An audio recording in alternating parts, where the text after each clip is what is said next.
Today, we are building a raised bed for our gardening. We live down here in Southeast Texas, and the amount of rain that we get really does saturate the yard. So planting something in the ground is just going to drown. We're using a raised bed system. We're building it out of 2x6s.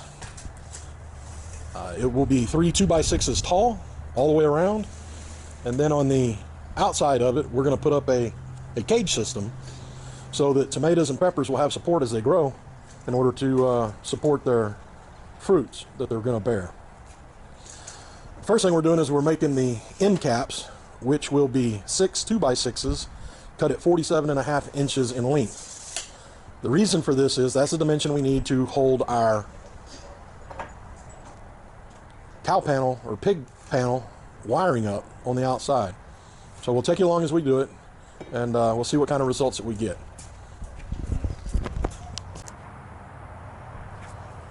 Okay, we got all our end caps cut at 47.5 after looking for 20 minutes for a speed square because we've just moved in and we're still unpacking.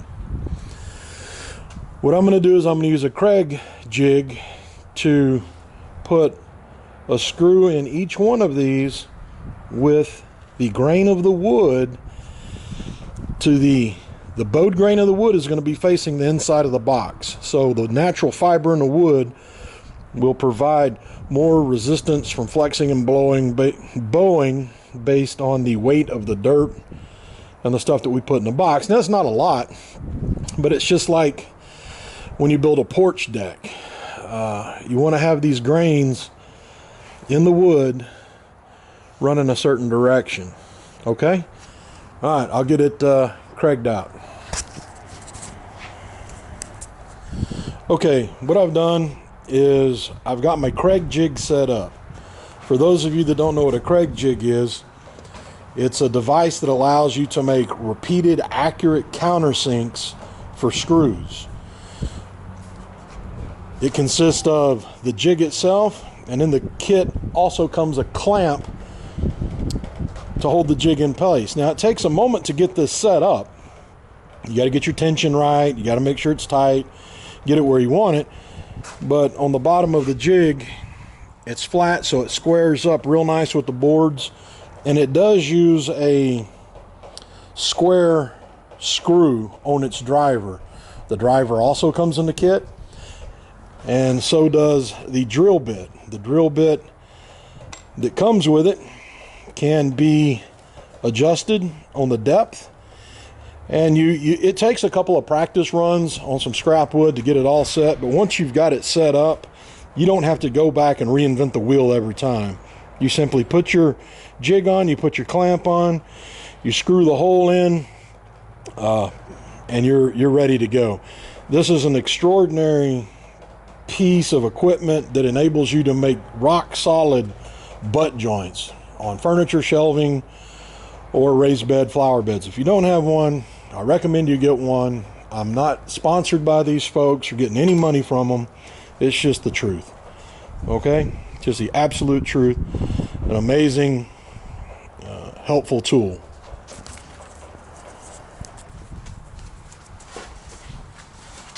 Okay, so this is my last one I got to do here. I wanted to show you all the complete process so you know how it works. You put your Kreg jig on your wood where you want your drill hole to be at.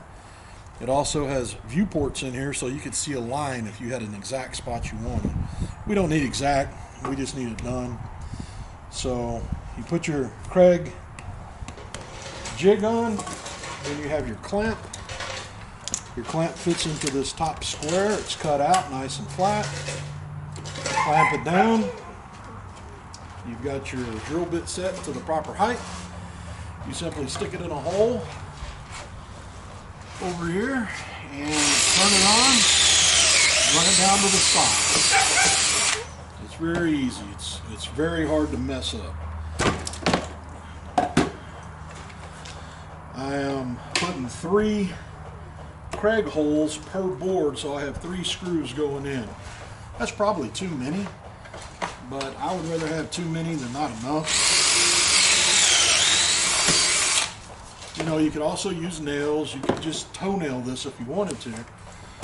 But once again, this Kreg jig is amazing and gives absolutely solid results when it's assembled.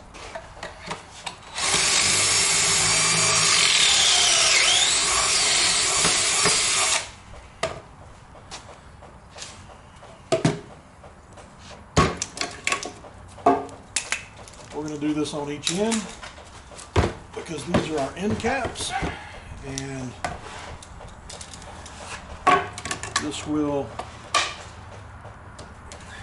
this is the best way to do it for what we're doing.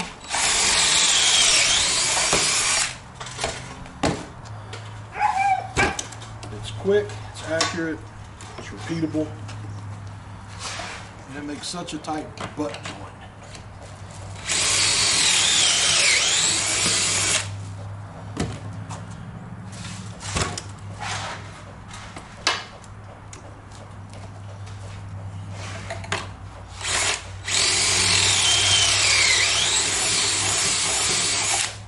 Done.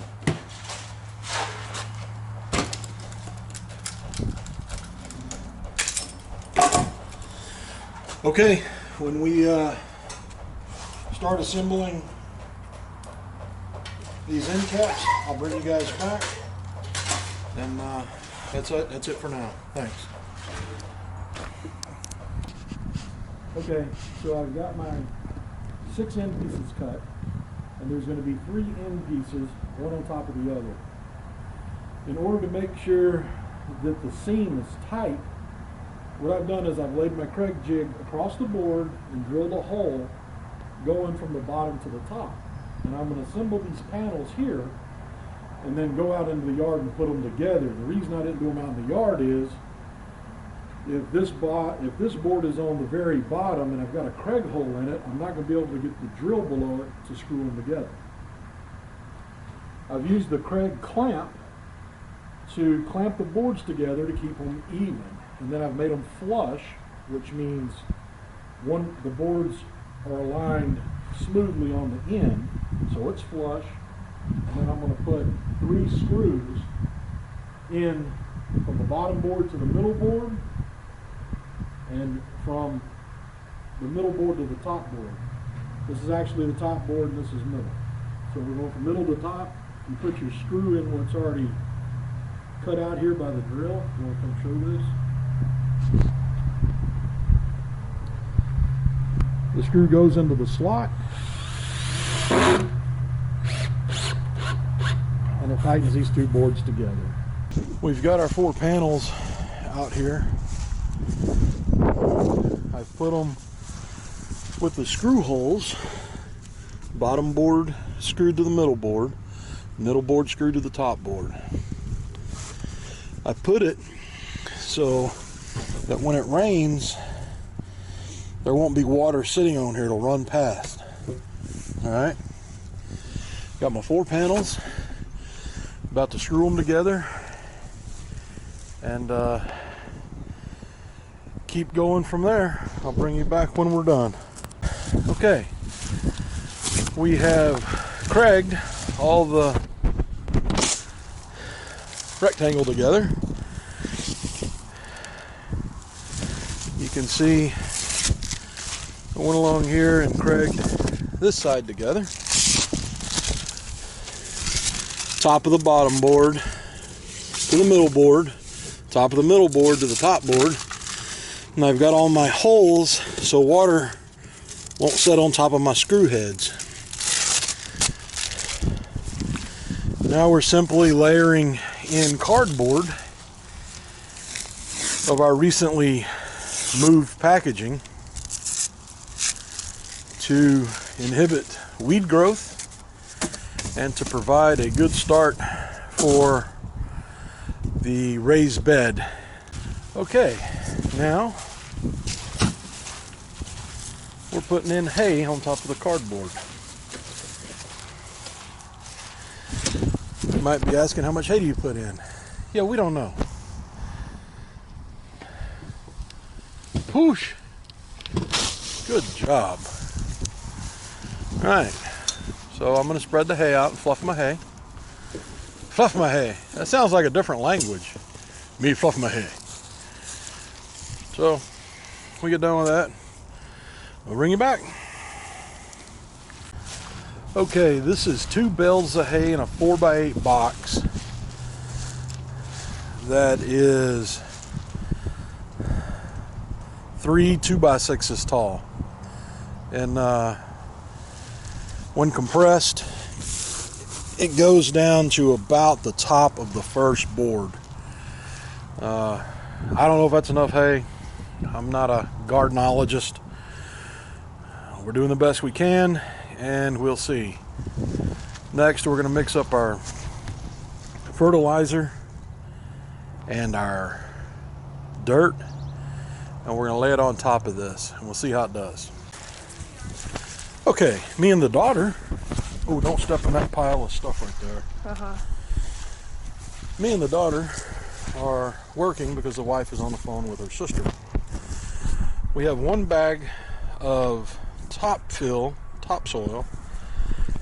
and another bag of earth grow organic humus and manure.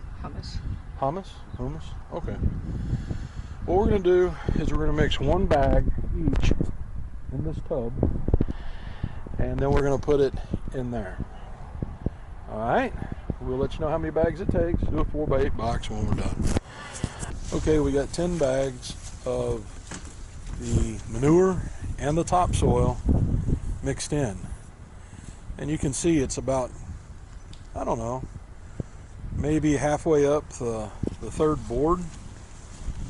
So we've got to put in some peat moss, which I wanted to use coconut husk, but they didn't have any at the store, and they had peat moss, so I got peat moss. We'll put that in, and then we'll get back with you. Okay, now we've got peat moss in, and we're almost up to the top. Maybe, I don't know, you can see it, 2 inches from the top on average. Okay, now we're going to finish building our tomato cages and our cages for our plants to grow, and then we'll be back. Okay, the 4x4s are up. Full disclosure, I should have screwed these from the inside out before we put the dirt in and everything. These posts are treated with the new safe treating for wood, but I don't trust it. I didn't want it in the box, so I ran a screw from inside the box through into the post. So whatever contamination is on these, they won't make it into my vegetables. But we got the 4 posts up. The posts are centered 2 foot in from each end of the box, and they're 8 foot tall. So we have some more to do when we get done, right, girls? Yeah. We'll get back with you. Okay, we've just finished putting our baker racks over our raised flower bed. So the ideal here is that we're going to come back with hog panel and slide them in above, and that'll give the tomatoes and the peppers something to grow onto. So this is our almost completed project. The plants I got are indeterminate, so they're going to get as big as they need to. In the summer, hopefully this ground will be dry enough till we can get a ladder in here if we have to get in there. We're going to see how it works. So we'll let you know. The last thing we're going to do is put some of this organic raised bed plant food in here and till it in and put everything in and wet it down. Okay, folks, this is just a little project. We'll see what happens. What do you think's going to happen? It's going to grow. I hope they don't float off. Okay, you can see how muddy and sloppy and wet the ground is here, and it hasn't rained in 3 days.